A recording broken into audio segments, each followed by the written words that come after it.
feet of the chamber on them. And how do you do that? First 6 seconds, point A to point B, everything you got. Everything you got. Turn that shit up. Let's go. Welcome to the Scoop World Order, the Four Horsemen of the Heartpocalypse edition. We are on an incredible tear in terms of bringing in wide receivers. We've never seen anything like it, largely due to Ryan Day's offense and especially due to Brian Hartline's recruiting prowess. It's been a spectacular run. We're going to get into that. The Bucs are right in the middle of summer conditioning, which is probably the most miserable time of the year for these kids, followed by camp, which is probably maybe even a touch more miserable. So it's a pretty rough stretch for the Bucs right now because these guys are really getting the screws put to them by Mickey Marotti. But that's part of what you need to do to become great as an Ohio State football team. Great teams are made in the summer, and it is a blast furnace at the Woody Hayes right now. So we're going to give you a little bit on that. But first, we just got to thank you guys. Again, we're growing like crazy. Our channel is growing like crazy. The word is being spread. We appreciate you liking this video. It really does a huge amount. We had our most liked video ever last time. So that's thank you to you guys. Video exploded. Subscribe. You can send the link to your friends. Have them check us out. We really put a lot of effort in this. We want it to be fun, but we also want you guys to learn some stuff about what really is going on inside the Woody Hayes, how the programs really run, maybe some recruiting stuff. So we put a lot of effort into building this show out, and we really appreciate you guys. Again, our ratings, our views, our likes, it all reflects how well this is going, and we appreciate you guys so much for tuning in. We love you, Buckeye Nation. Thank you guys for all you do. So with that, bring in my good friend, Mr. Nevadabuck. How are you today, Nevada? Well, not as good as Brian Hartline's doing, man. He's just cooking on the recruiting trail right now. I've been following this for over 2 decades and have never seen an assistant coach operate at this high a level, certainly at Ohio State, maybe ever at any school. I mean, he's in the rare air right now for sure. Yeah, and we're going to kick it off starting obviously about the duo of Tate and Ennis. We did a show on these guys. I feel like it was 3 months ago, where we broke down both their games. They're both officially in the fold. Talk a little bit about, in your experience, getting 2 5-star wide receivers a day apart. Have you ever seen anything like that? Well, no, and I obviously Ohio State. The whole thing was kind of arranged by Ohio State, and they're building up the momentum. They're obviously selling the package, much like when you have a duo like Olave and Wilson, and I guess you could throw Jameson Williams in there to boot, where you've got 3, recruited Ohio State receivers going as high as they did in the NFL draft. It just shows that, especially at the wide receiver position, great players having other great players around them actually enhances their ability to make it to the next level and get paid. And, obviously, with Innocent Tate and Rodgers all, following like that, that was big, that was planned. And that's just, again, showing the excellence of that position at Ohio State. We've had a long history of being able to recruit, great wide receivers, but never at the rate that we're doing it right now. I mean, I don't think anybody's ever seen anything like this. So that was truly a special couple of days for sure. Yeah, and I think a point that gets missed a lot by people is that great players want to play with great players. I mean, obviously, the Miami Heat did the thing with LeBron and D-Wade and Bosh, but it's like, when I played as an offensive lineman, like I wanted to play with a great guard, and these receivers want to play with great receivers so they don't get double teamed, and they want to play with great quarterbacks. They want to play with great running backs, a great defense, because, iron sharpens iron, and, these guys want to play against good corners in practice every day because that'll make Saturdays easy, frankly. So I think that sometimes kids get a little too obsessed with the depth chart. I think they get a little too obsessed with how early can I play, and as we've seen with what Brian does in his wide receiver room, his guys are all ready to go. Because last year, most teams would have folded like a cheap tent if they lost Garrett Wilson and Chris Olave for a bowl game. But our guys stepped up and had, Jackson Smith-Njigba had the greatest bowl game of all time, and Marvin Harrison Jr. had 3 touchdowns in the Rose Bowl. So it's like, those guys, they didn't look scared. The lights weren't too bright for them. They stepped in and they played like, future first-round picks, which they both are. So, it speaks to the level of development in Brian's room. It speaks to the level of confidence that his guys play with, that they can step in and there's literally no drop-off from 2 top 15 picks that sat out the bowl game for to protect their draft stock. So, um, we've talked kind of ad nauseum about these two. So let's move on to Noah Rogers. Noah Rogers out of North Carolina. Um, Really exciting, explosive kid. We're gonna watch his film here. We'll be able to watch a little bit of him. 6'2", 185, wiry, fast. What do you like about Noah Rogers, Nevada? Well, what I like about Noah Rogers is something that doesn't really show up on the tape a lot, but he's a really smart football player. And, he's a guy that's very clever, reminds me a lot of Olave in terms of his kind of a student of the game, really a guy that likes to get in and out of his cuts really fast and really studies what the opposition's doing. And that's rare to see it. You see it a lot at the college level, rarer to see it at the high school level. Most of the times guys at the high school level are just getting by on sheer athleticism, and that's not the story at all with Noah Rogers. I mean, Noah Rogers is an absolute, he's a film room junkie, loves being in there, loves studying what the defensive backs are going to give him, loves to see what the defenses are going to give him. And that's something I'm really excited about because I think those guys tend to thrive at the college level, and I think he'll be as good as good as any of them. Yeah, and I think that his something that's really underrated in recruiting that a lot of people don't talk about. A lot of people like talk about a 40-yard dash and how many receptions did he have and how are his hands, how tall is he? But intelligence is a trait that really is incredibly important in football and something that people don't generally think of when they think of a football player, especially a wide receiver. But when you bring in kids that are quick studies, kids that they have good work habits, they have a great work ethic, they're grinders. You have kids like Marvin Harrison Jr., Jackson Smith and Jig. We have guys that they're addicted to the process of getting better. They're guys that stay in the Woody Hayes till 10 o'clock at night using the jugs machine, getting extra catches in. They want to get in the cold plunge and take care of their legs. They're pros. They're like pros when they're 18 years old. And obviously, Marvin Harrison Jr.'s father is one of the greatest receivers who's ever lived. But, that's something that a lot of people don't realize is when you recruit these kids, you got to know what you're getting. I mean, if you get a kid who is a self-starter, who's intelligent, who really is a guy that you don't have to monitor every minute of every day, that's a luxury. Because some of these kids, if you get them and they're in your room, they can be headaches. They don't go to class. They're late to workouts. They take off on the weekends and they do stuff that really isn't great. And you got to deal with the consequences of that. So sometimes there's an old saying in college football that you recruit your own problems. And Brian's done a fantastic job of having a room that's filled with tremendous character guys. I think that Zach Smith gets some credit because I think it started with guys like Terry McLaurin and Johnny Dixon and Paris Campbell. And, he had Brian walked into a room that had three captains that were seniors. And that's never happened in the history of us, having three captains in the wide receiver room at the same time. So, kudos to Zach for that. Brian's carried it on and enhanced it. But, that room is a different breed because those guys, it's an unselfish room, and Brian sets the tone with that. So with that, we're just going to get into Brian a little bit more. Nevada, what is Brian's ceiling in the coaching profession? Because I stated this week that I think he's going to be a head coach sooner than later. I think that some of these major programs are really going to start taking notice of what he's doing, how well he's recruiting, thinking maybe that his wide receiver recruiting could translate to recruiting for an entire team. And imagine what it would be like if the entire team, if everybody was, as competent and aggressive as Hartline is on the recruiting trail. But what is your ceiling for Brian Hartline in the coaching profession? Well, before I say it, I don't want to freak the Ohio State fan base out and be like, oh, Nevada's saying that Brian's leaving, or anything. I'm not saying that. What I am saying is that this guy's going to be in high demand, and it's going to take Ohio State's full attention, which they have, and full creativity to keep a guy like this in the fold because he just checks every box. He's young, he's articulate, he's on the offensive side of the ball, which always helps. He's got the NFL pedigree, and he can recruit at an extremely high level, which is the game of the college football. They always say it's not the X's and O's, it's the Jimmies and Joes, and he can get the Jimmies and Joes as well as anybody.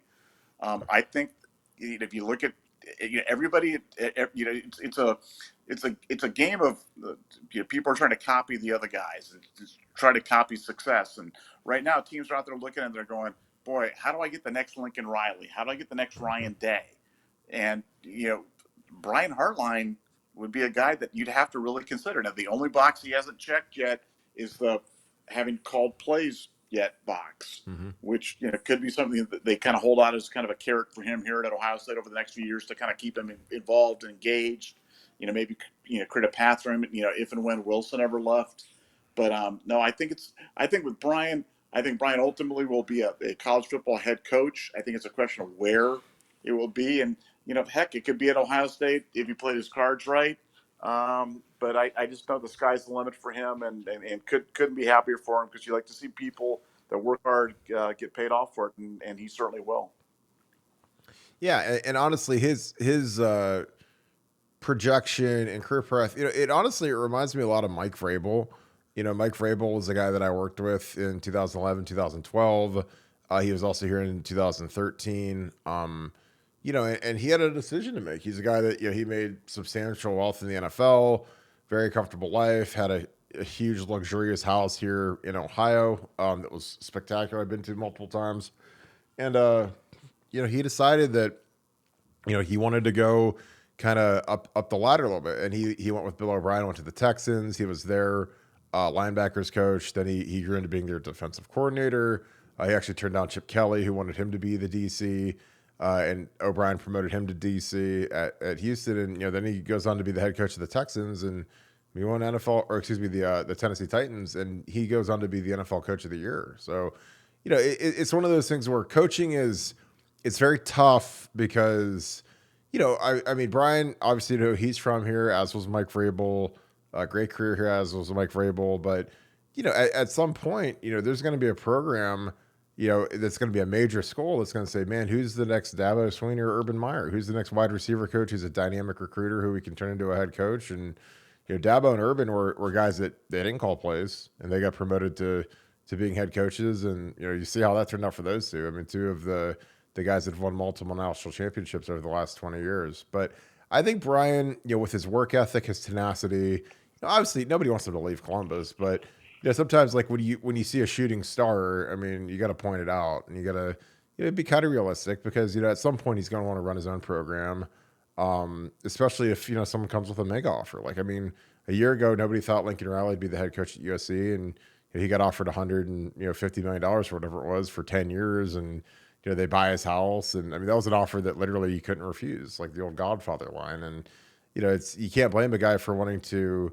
create generational wealth for his family. But I think Brian is fantastic, and the way he's stacking up this wide receiver room is something that we've never seen before.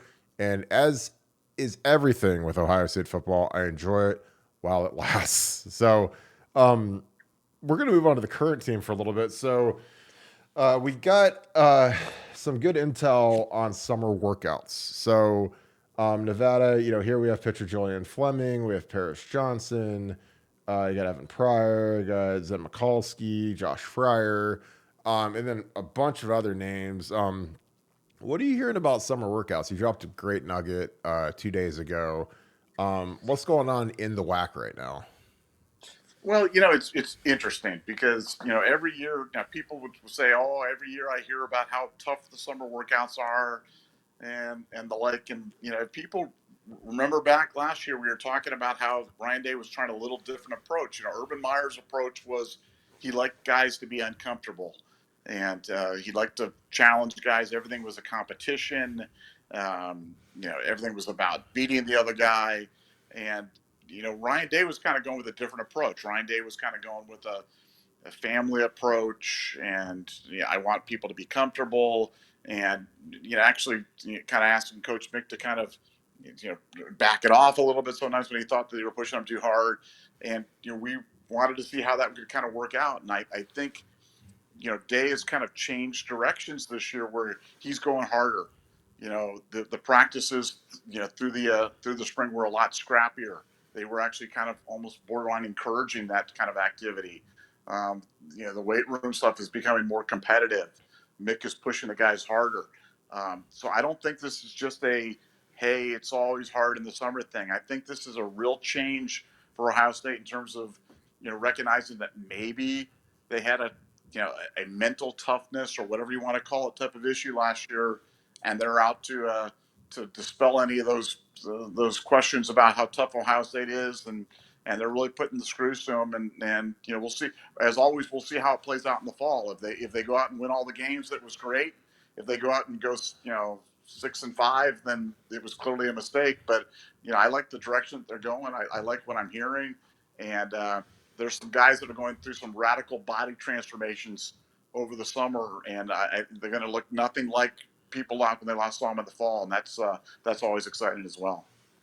Yeah, and as someone who lived through, embarrassing losses and a Michigan loss my freshman year and the Florida loss, and it's amazing how easy it is to deal with a team that's constantly subjected to remembering the embarrassment. I mean, being on campus after we lost to Michigan in 03, lost to Florida in 06. It's not fun. It's miserable. It's embarrassing. And, for guys that are prideful, I mean, you really dig down and, you don't mind when the coaches are putting the screws to you because you don't want to relive that feeling again. And after what happened up in Ann Arbor, I think that easily could be a turning point in Ryan Day's coaching career, just because, we went up there, we were favored, and we got pushed around badly. And that hasn't happened in that game in almost 20 years, So, I mean, we're not used to that. I think that the guys walked into a fist fight. I don't think they realized what they're getting into going up there. I think there was some scoreboard watching, as in Michigan State beat Michigan. Then we played Michigan State. We beat them by, 80 points or whatever it was. It was just an embarrassing loss for Michigan State. So we'll go up to Ann Arbor and, that team lost to Michigan State. So how good could they possibly be? And then they showed up and those guys played hard and they played good. And that game's weird because I've seen really good teams lose when I was growing up. And, we had good teams that, didn't play as like in 05. We didn't play that great. We came back and won, but, Michigan would have 4 or 5 losses going into that game and they almost beat us up there. So it's a tricky game and it's something you just can't take for granted. But yeah, I love seeing the progress, it's a big year for a lot of these guys. Big year for Julian Fleming, to see with these freshmen coming in and what's his role going to be, and with Jaden Ballard chasing him, kind of nipping at his heels. Evan Pryor, how much can he eat into Mind Williams's RB2 workload? I mean, obviously Paris, he's got his eyes set on going to the NFL next year, so he's got to improve his consistency. Physically, he looks absolutely fantastic. Just as freaky of a left tackle as we've ever had, outside of Orlando. But I mean, physically, he's that kind of guy. But again, it's all about consistency with PJ, especially in his pass protection at left tackle. And then, there's a lot of talk about our backup O-line. And, when you have, Josh Fryer, Zen Mikulski, George Fitzpatrick, you have some kids that are, they're in the mix. And then, you got, some guys that are going to be competing to be that starting right tackle next year after DeJuan leaves, because assuming Donovan Jackson shifts out to left tackle, and then you got 4 or 5 guys throwing their hat in at right tackle, and then at the vacant guard spot, Matt Jones will be opening up. I mean, these guys, now's the time to stake your claim to be that top backup and to potentially be the starter going into next spring, because this camp's going to be massive for a lot of these guys. So, with that, I'm going to shift gears and we'll throw in some Noah Rogers tape because he's an explosive guy. We broke down Ennis, we broke down Carnell Tate, but Noah Rogers is a really intriguing guy just because he's really, really a great athlete. And like you said, he's an intelligent kid, a kid that I think can play a lot of different roles for us, which will be exciting. And it's always interesting to see where these guys fit in to the depth chart and if they're going to try them out at the X receiver, which is typically the big dog. That's Garrett Wilson usually, the Z receiver, which is like an Olave, or the H is the slot guy, the Jackson Smith and Jigba type. So it's always interesting to see where these guys would fit in. I would imagine you put Ennis in the slot and you'd put Noah at the Z and you'd put Tate at the X if you were doing a depth chart tomorrow, but we got a little bit of time before that happens. So we'll just run some of his tape here. Nevada, obviously they're going to show some deep shots at the beginning of his highlight tape. Gets behind the guys. Nice little adjustment to a poorly thrown ball. But what do you see so far through a couple of plays of his tape? Well, what you notice from him, again, he's a big kid. He's physical. he gets off the line well. You know, he enjoys kind of hand fighting with those defensive backs, and you know, I mean, he's a guy look at this that's one. not afraid of mixing it up at any time. Yeah, this is. I mean, that's as good of a high school catch as I think I've ever seen. Good God. Yeah.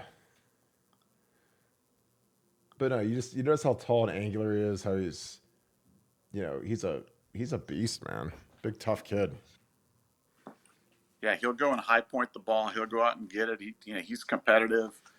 Can do it all. Could do it all on both sides of the ball. Can do it in the return game as well. And that's what you like to see, in a kid like this. The kid, he's just a great football player and really good. When you look at the tape of him, if you didn't know the names, whether it be 5-star, 4-star, whatever. I mean, he's as good as anyone. Yeah. Yeah, and it's always interesting because his quarterback looks like he's just okay. He's a high school quarterback, just an okay arm. It's always interesting to project what does this kid look like with Devin Brown throwing him the ball, Kyle McCord, or Dylan Raiola, or some of the kids that have those rare arms and the rare arm strength. Because he's adjusting to some underthrown balls, some poorly thrown balls, and when a guy can get behind the guys like this, and you got a guy like Dylan Raiola that can sling it 75 yards, like that really gets exciting. But how would you personally rank Rodgers, Ennis, Tate in what order? I mean, for me, I go Ennis, and then I go Rodgers, and then I go Tate, but the differences are ever so slight. I guess there's so much to like about all the guys.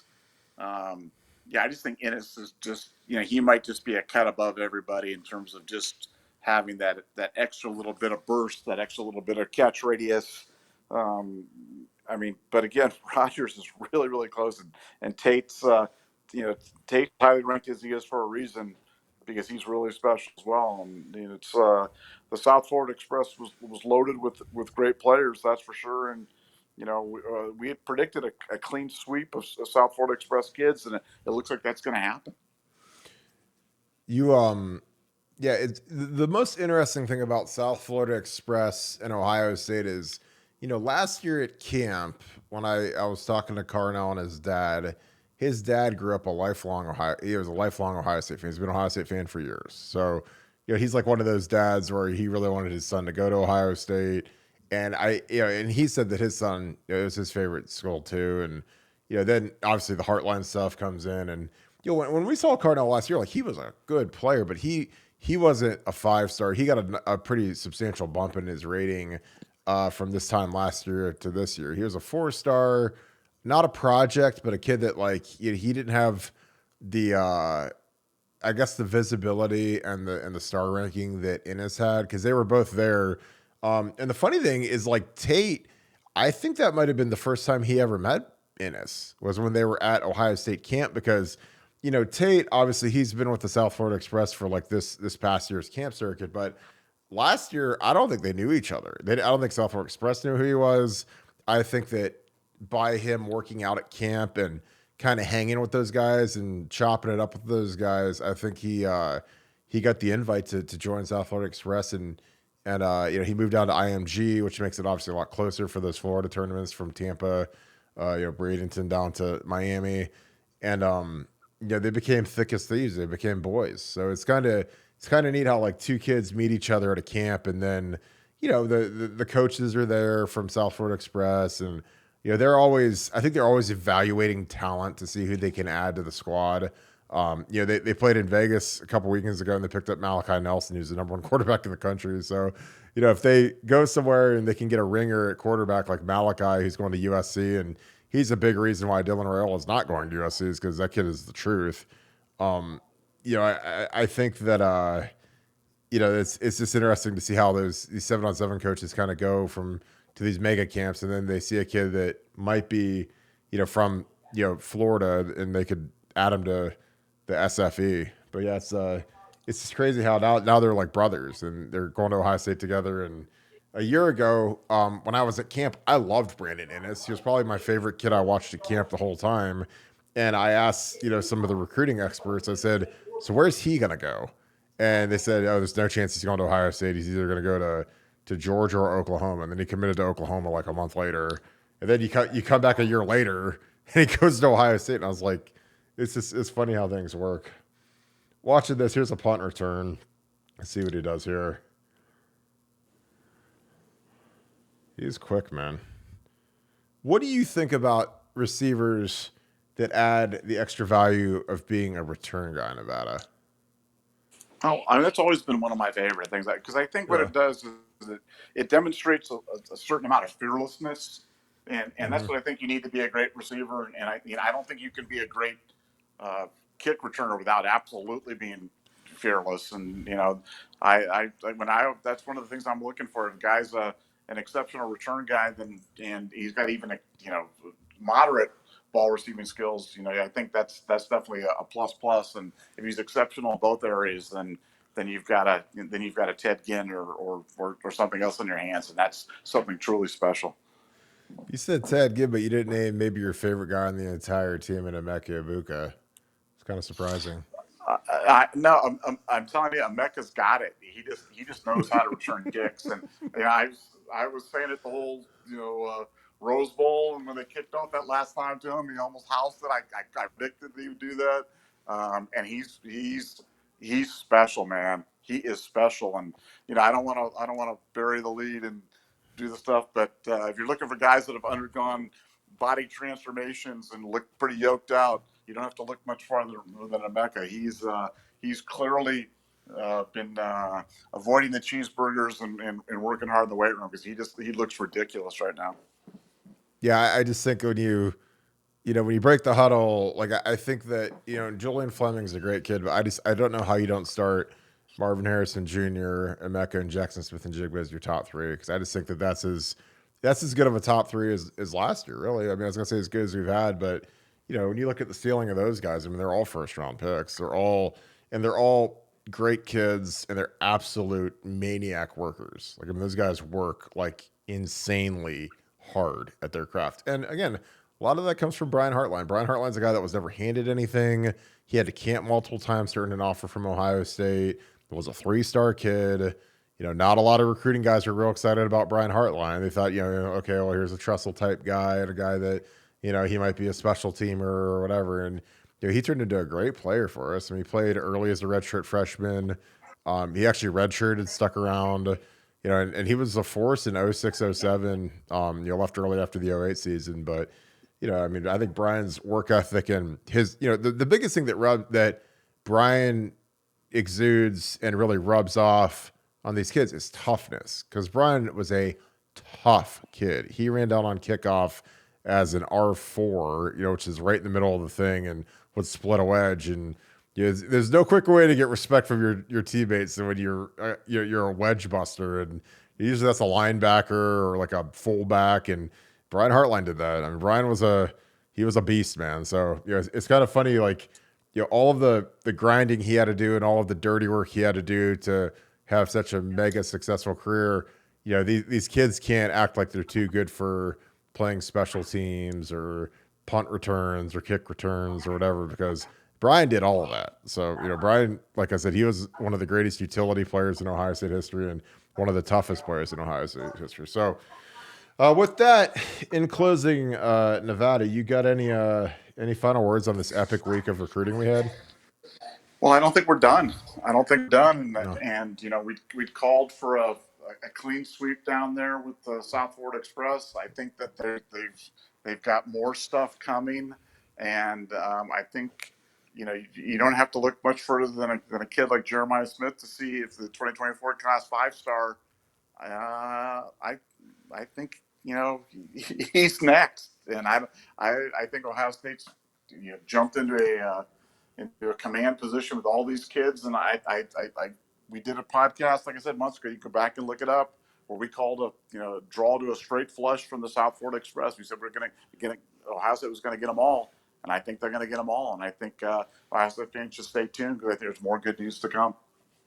Yeah, I mean, they got a couple monsters in the 2024 class, and that's a good segue for our little ender, where we talk about I mean, we are absolutely on fire right now. Massive camp coverage. We've got a few weeks before training camp starts. There's never been a better time to join BuckeyeScoop.com. It's the #1 Ohio State website in existence. We're getting better and better. We're growing like crazy, pumping out inside information, recruiting articles, just great content. It's an amazing community. It's very well moderated. I mean, we just have a blast on there. You know, there's everybody's friendly. It's a fun place to talk about Ohio State football, learn about Ohio State football. You got any questions? We get experts that are on call almost 24 hours a day on our website. It's a blast to interact with everybody. So appreciate you guys. Thank you so much, Buckeye Nation. Thank you for all you guys do. If you enjoyed this, please leave a like, subscribe. You know, just again, leave me comments. You know, comment on what is your, you know, who's your favorite recruiting story of all time? Is it Terrell Pryor? Is it Beanie Wells? AJ Hawk? You know, I mean, we've had some epic ones, but you know, I appreciate you guys. Thank you so much. Thank you, Scoop family. You guys have a great weekend. Go Bucks.